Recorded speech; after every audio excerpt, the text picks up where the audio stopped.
Hello everyone, my name is Lisa and this is my story about a very extravagant experience and its consequences.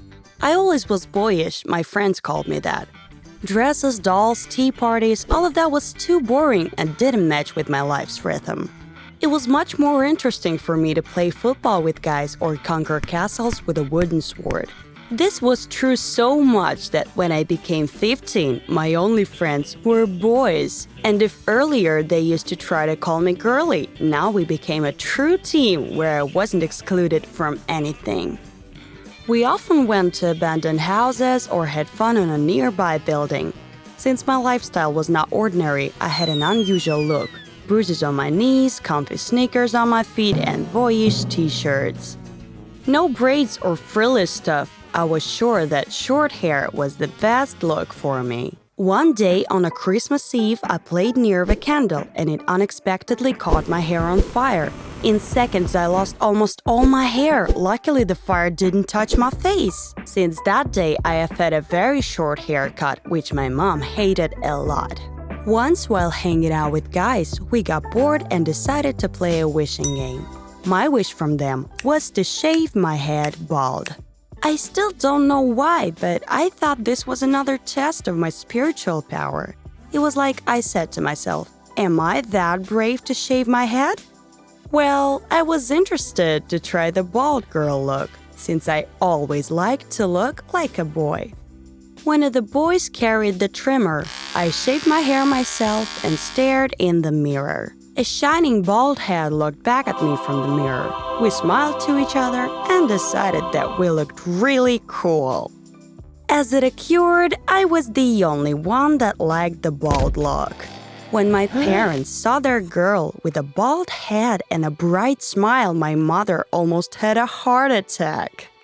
And then when they realized it wasn't the result of another candle game, but my friend's wish, it started.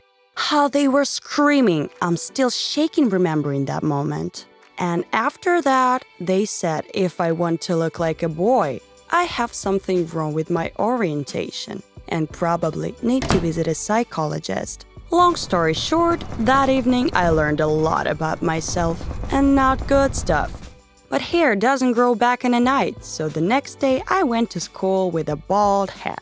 Classmates had different reaction. Some called me a fool, some told me I was really brave because not every girl could make such a serious decision. Teachers even started asking if I had a cancer. Why would they even think this?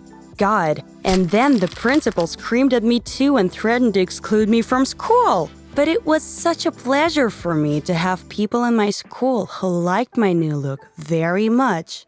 Even a few girls came to me and said I was really brave. That's how I found out who my true friends were.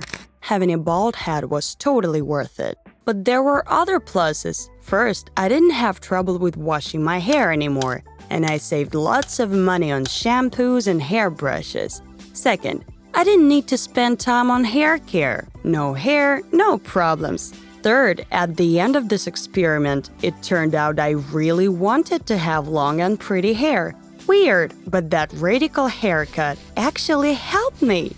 Various vitamins and treatments got right to the hair roots from the skin of my head and grew in healthy and strong after that. My hairstylist told me this. Yes, I realized I really want long hair and a pretty dress. I'm almost 16 and it's still fun to hang out with guys. But I now want them to see me not only as a friend, but as a girl who they want to care for.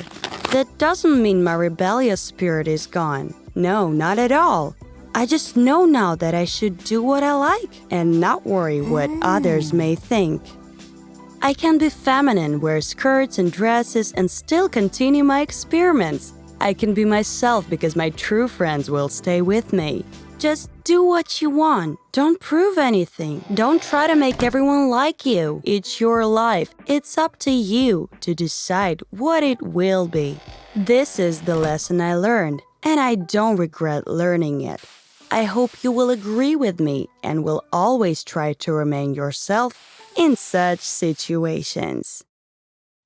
Would you like to see more episodes? Support us by hitting like and subscribe. If you want to see your story in one of our videos, send it to this email address.